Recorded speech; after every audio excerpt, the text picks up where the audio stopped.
Cristiano Ronaldo is the perfect footballer. He's a natural leader on the field with his inspiring runs, powerful strikes and uncanny ability to find the back of the net. Despite his tender age, he leads his club side, Manchester United, to victory on countless occasions with ease. Off the field, he is the ultimate marketing machine. His brilliant game style encourages the younger fans to mimic him in every way, from buying Cristiano Ronaldo boots to copying his hairstyle. Even fully grown men have been known to go weak at the knees upon brushing shoulders with the Portuguese prodigy.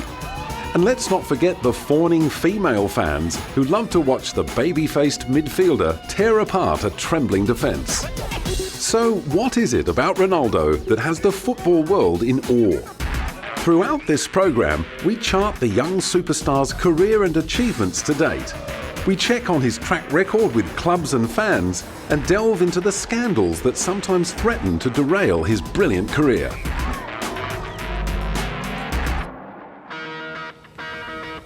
Born on February the 5th, 1985 in Madeira, Portugal, the young football prodigy started showing glimpses of his raw talent at just 3 years of age.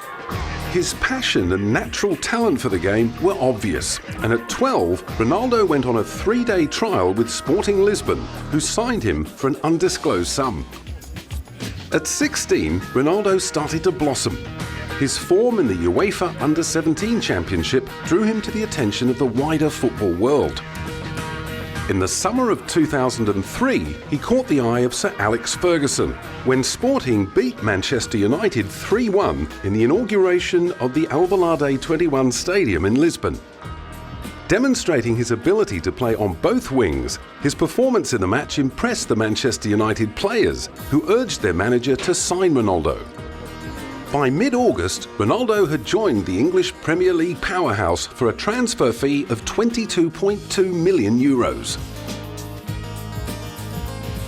In a week that kept on improving for the boy who was named after Ronald Reagan, he made his international debut with Portugal on August the 20th, 2003 with a 1-0 win over Kazakhstan.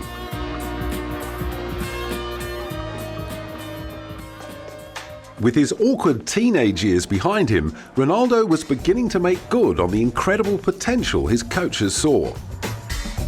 For years, his skills had only revealed themselves in the stress-free environment of the training ground. But finally, Ronaldo was able to call upon them when he needed them most in an international game. After a steady performance in his first senior match for Portugal, he was picked to play in Europe's most prestigious international tournament, the European Cup. Not only was this his first international tournament, it also offered him the thrill of playing to packed stadiums in his home country, which was hosting the tournament for the first time. In his first appearance and Portugal's first game of the tournament, Ronaldo rose to the challenge. When he got the better of the Greek defence to score a sizzling goal, the home crowd erupted, and despite eventually going down 2-1, Portugal had gained a young superstar with the confidence to play on the big stage, and Ronaldo had learned how to score in high-pressure situations, a lesson he has never forgotten. For the remainder of the tournament, he continued to impress. His confidence was on the rise, and he proved that he belonged. In Portugal's semi-final clash with the Netherlands, Ronaldo was able to step up and embrace the big occasion. Like a seasoned veteran, he scored his second goal of Euro 04 and helped set up a 2-1 win over the highly fancied Dutch team. Despite losing the final to the lesser-favoured Greece, Ronaldo had done more than enough to silence his critics. Still only 18 years of age, his career was well and truly on track. The difficult times at Sporting Lisbon were now a distant memory, and no doubt the boys that once teased him for his accent were now chanting his name and proudly boasting about their early associations. Ronaldo's international career went from strength to strength. After representing Portugal in the 2004 Summer Olympics, he went on to score a massive 7 goals in the World Cup qualifiers, the second highest in the European zone. In 2006, he faced the biggest challenge of his international career. The FIFA World Cup brought with it huge expectations for the first-timer. Although Portugal's squad boasted many other star players, many Portuguese fans placed their hopes of World Cup success on the shoulders of the young Ronaldo. Listed alongside other young superstars like Wayne Rooney and Lucas Podolski, Cristiano was tipped to win the Gillette Best Young Player award. With the weight of so much expectation bearing down upon him, lesser players would have cracked, but Ronaldo seemed to thrive on the stress, and in Portugal's second group match against Iran, he scored his first World Cup goal from a penalty. In the round of 16, he was injured from a high tackle by Dutchman Khalid Boulahrouz. It was the end of his game, and many believed he would miss the remainder of the tournament. However, the young prodigy proved he was tough as well as talented by returning for Portugal's quarter-final clash with England. It was clear from the outset that Ronaldo was out to impress his Manchester United teammates. He seemed focused, and despite his injury, he looked likely to tear apart the English defence at any moment. After an entertaining first half with both sides missing opportunities, the game suddenly took a turn for the worse when Wayne Rooney was sent off for stamping on Ricardo Carvalho in the 62nd minute. Although not involved in the incident, there was much speculation among the British tabloids that Ronaldo had contributed to Rooney's red card by his constant and aggressive complaints to referee Horacio Elizondo. Adding fuel to the fire, television replays showed Ronaldo winking to the Portuguese bench after Rooney's dismissal. Many English fans strongly believe that Rooney's absence from the remainder of the match was a major factor in their early elimination from the 2006 World Cup. Eager to find a scapegoat, it was Ronaldo who bore the brunt of the English fans' frustration at yet another disappointing World Cup campaign. To fan the flames, The Sun published a picture of a dartboard with Ronaldo as the bullseye, which harked back to a similar image of David Beckham that appeared in the Daily Mirror in the wake of the 1998 World Cup.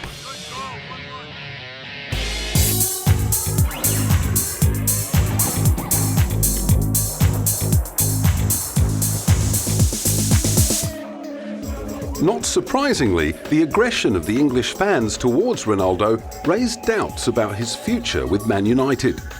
In fact, he told supporters that he was keen to move on, as he felt the circumstances were not right to keep playing there. To make matters worse, in Portugal's semi-final clash against France, Ronaldo was booed and harassed by French fans who had jumped on the England bandwagon. Despite this, his Portuguese fans and fellow teammates were behind Ronaldo every step of the way. Não, acho que tem que haver sempre algum bode expiatório. His Portuguese teammate Ricardo spoke to the press about Ronaldo's controversial World Cup incident and commented that people always look for a scapegoat. O árbitro viu e porque os árbitros estão atentos a quem tem por vezes. However, he didn't believe it was right to blame the referee. It was a clear red card, and that's how he saw it. Maldade, mas se calhar de algum excesso de violência. E o árbitro viu aquilo que se passou e expulsou nada. With his mind made up, it took some persuasive words from Sir Alex Ferguson and Man United assistant manager Carlos Queiroz, as well as a heartfelt plea from Wayne Rooney to keep Cristiano Ronaldo from deserting the Red Devils. That, however, wasn't to be the end of the incident. Just to twist the knife a little deeper, England fans mounted an email campaign against Ronaldo, and despite playing brilliantly throughout the tournament, he failed to win the FIFA Best Young Player award. Ultimately, it was Lucas Podolski who took out the honours, and although no one disputes that the German had a fantastic tournament, even Podolski had to admit he wouldn't have won the award if it had not been for the controversy over Wayne Rooney's red card. Losing such a prestigious honour over an incident where there was little to no evidence to support the claims of either party may have seemed a high price to pay. However, Ronaldo was no doubt consoled and comforted by the more experienced players around him, such as his hero, former World Player of the Year and Portuguese teammate Luís Figo. Figo, who is now coming towards the end of his football career, is the perfect role model or mentor for the young Ronaldo. Playing a similar game off the right wing, his inspiring contribution to the game has seldom been marred by controversy. Often compared to the great Eusebio, Figo is renowned for being a gentleman both on and off the field, and his career path provides a shining example for younger players like Ronaldo to follow. Adored by the young and the elderly alike, Figo got his break at Sporting Club de Portugal at the age of 17. At 18, he played his first game for the national side. However, unlike the freakishly talented Ronaldo, Figo didn't hit the big time until his mid-20s when he joined FC Barcelona in 1995. After a dazzling performance in Euro '96, he suddenly went from a gifted player with great potential to one of the best playmakers in the world. His time at Barcelona saw him win the respect of many fans, teammates and opposing players with his work ethic, calm demeanour and humble nature. Whilst with Barcelona, Figo won a UEFA Cup Winners' Cup in 1996-97 and back-to-back Primera Division titles. He went on to appear 172 times for the Blaugrana, scoring a total of 30 goals. Figo's fabulous run at Camp Nou also won him the admiration of the industry's top movers and shakers. One of his biggest fans was Sir Alex Ferguson, who was allegedly tempted to bring him across to Manchester United before Euro 2000 in a swap deal with David Beckham. However, Sir Alex wasn't the only manager who had designs on Figo.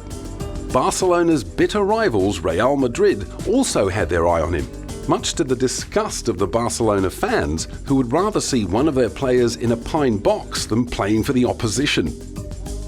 In the end, it took a record transfer bid by then Real president Florentino Perez of £38.7 million to secure the services of the talented right-winger. While both clubs were happy with the move, the Barcelona fans were far from overjoyed to see their number one player, the heart and soul of their club, make a pact with the devil Perez. In fact, when he returned to Camp Nou in the white strip of Real Madrid, a study by a television station found that the decibels generated by the crowd's whistles and jeers were louder than an aeroplane taking off. All these distractions failed to put Figo off his game. His ability to stay focused marked him out as a true champion, and to rub salt into Barcelona's bleeding wounds, he went on to win the European Player of the Year in 2000, and then FIFA World Player of the Year in 2001. While he was with Real Madrid, Figo won the La Liga on 2 occasions, as well as topping the UEFA Champions League in 2002. Currently playing for Inter Milan, the inspiring footballer continues to impress even in his twilight years. Although he hasn't won any international titles, Figo wore his national colours with pride and captained his side to an impressive 4th in the 2006 FIFA World Cup, his last international tournament. More recently, it could be argued that Figo's cool head and priceless experience were costly omissions in Portugal's campaign to win Euro 2008. The younger Ronaldo went into the tournament with a huge cloud over his head. The cloud had nothing to do with bad form or injury, nor had he upset anyone with questionable on-field tactics. Instead, he had become the centre of speculation about a possible transfer. The soccer world was abuzz with rumours that the young star was about to leave Manchester United and move to Real Madrid for a record transfer fee. Determined not to let all the talk interfere with his playing at the tournament, Ronaldo decided not to make any announcement until after the competition. It's all clarified. I'll say for the last time for everybody to understand. I said in the airport to your colleagues too, in 2 or 3 weeks there will be more news. For now, it's not worth talking about. Portugal went into Euro 2008 as one of the tournament favourites, thanks to Ronaldo's scorching form for Manchester United during the previous season. Comfortably winning through to the quarter-finals after losing just 1 game to Switzerland in a dead rubber, fans were quietly optimistic when Portugal squared up to international powerhouse Germany. The ball is round for all teams during 90 minutes, so anything can happen. People can say that Portugal are favourites, but at the moment, not for me. We are in the right path, but it now depends on what is going to happen in the second stage. If we win the next 2 matches, we will reach the final.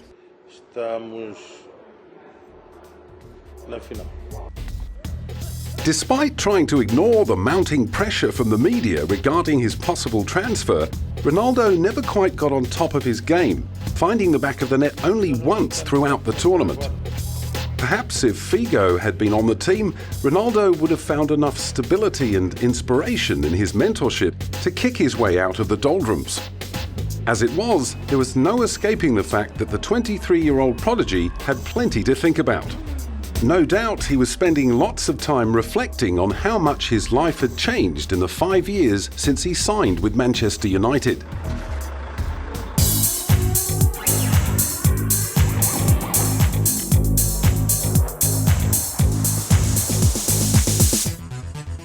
Just over halfway through 2003, an 18-year-old Cristiano Ronaldo signed a document that would inevitably propel him into the international spotlight.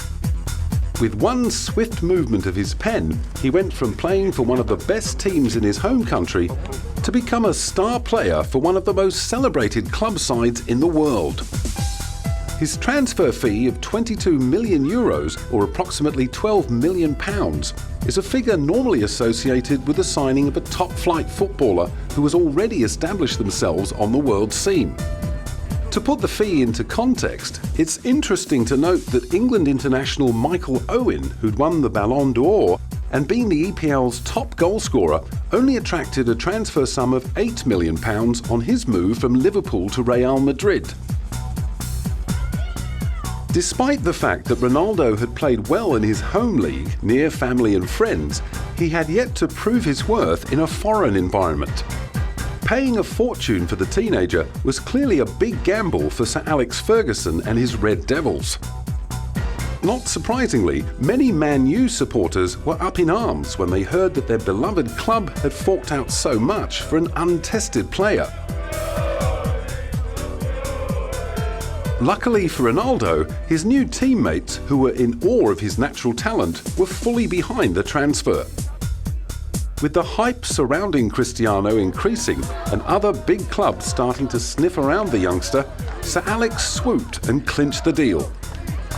Sporting Lisbon weren't the only ones who benefited financially from the costly transfer. Ronaldo himself came out of the transaction very well. His weekly pay packet increased dramatically from a respectable £220 at Sporting to £22,000 at United. In short, he was now earning in 1 week what it used to take him nearly 2 years to make. Quite a decent pay rise for someone who still couldn't legally drink alcohol in many countries. In a classic case of out with the old, in with the new, Ronaldo's signing coincided with the departure of one of Manchester United's brightest stars, and there was no hiding the fact that the management and coaching staff expected Ronaldo to plug the gaping hole in the Manchester United firmament left by David Beckham. On his arrival at Old Trafford, Ronaldo modestly requested the number 28 shirt. When he was instead handed the coveted number 7 shirt, he knew beyond any doubt that he had enormous shoes to fill. The number 7 had been worn by the likes of George Best and his direct predecessor, David Beckham. Far from being intimidated, however, Ronaldo saw the honour as fuel for motivation. despite knowing that the expectations of the doubting Manchester United fans would be difficult to live up to. David Beckham had been seen by fans as a Man U institution. For many, his departure from the club would have been greeted with as much disgust as Luis Figo's desertion of Barcelona in 2000. Beck's epic career at Old Trafford began after he was signed as a trainee on July 8, 1991. At that time, neither he nor the fans had any idea of what lay in store for the 16-year-old. A mad Manchester United supporter as a child, Beckham's dream to play alongside some of his childhood heroes came true when he came on as a substitute for Andre Canchelsis in 1992. The game against Brighton marked Beckham's debut as a United player. However, unlike Cristiano Ronaldo, Beckham wasn't signed straight away. He had to wait until January of 1993 to be signed as a professional Man U player. This signing led to a frustrating few years for the future England captain. He had to wait until experienced players like Paul Ince, Mark Hughes and Andre Canchelsis left the club before he was given a decent opportunity with the senior squad. It was during the 1995-96 season that Becks became a regular player on the team and helped them to win the Premiership and FA Cup double, scoring the winning goal in the semi-final against Chelsea and also providing the corner that fed Eric Cantona's goal in the FA Cup final. The following season saw Beckham wear the number 10 shirt, but not for long. When the King of Old Trafford, Eric Cantona, retired from football in May 1997, he was handed the coveted number 7. Like the young Ronaldo, Beckham's acquisition of the number 7 shirt was met with grumbling disapproval by many of the club's fans.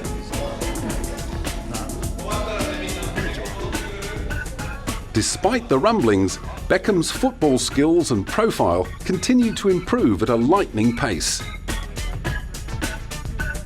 In the 1998-99 season, he was part of the United team that took out the holy trinity of the Premier League, FA Cup and Champions League, a unique feat in English football. However, it was Beckham's red card in the 1998 World Cup that stole most of the headlines for that year. Like Cristiano Ronaldo in 2006, Beckham's 1998 World Cup campaign was shrouded with controversy. Many supporters and journalists blamed Beckham for England's elimination from the World Cup, even though he had clearly been a victim of a poor refereeing decision.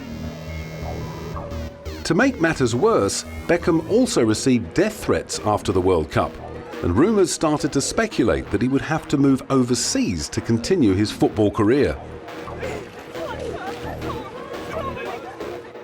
To his and his family's credit, Beck stayed strong and played for nearly another 5 years with his much-loved Manchester United. During his time with Man U, he made 265 Premier League appearances for United and scored 61 goals. He also made 81 Champions League appearances, scoring 15 goals. Beckham won 6 Premiership titles, 2 FA Cups, 1 European Cup, 1 Intercontinental Cup, and 1 FA Youth Cup in the space of 12 years. Ultimately, it was Beckham's ever-increasing fame outside the game that led to his transfer to Real Madrid on July 1st, 2003. The rumour mill suggested that Sir Alex grew tired of Beckham's inability to commit 100% to his football. And as tension grew between the two, they both agreed a transfer was the best solution. Despite his dislike for Beckham's extracurricular activities, Alex Ferguson would no doubt miss the attention that he had brought to Man United. With what people say now, we can say that football became more commercial. TV dictates it all. They set the kick-off times because they're paying for it, and we have the big corporations. That's good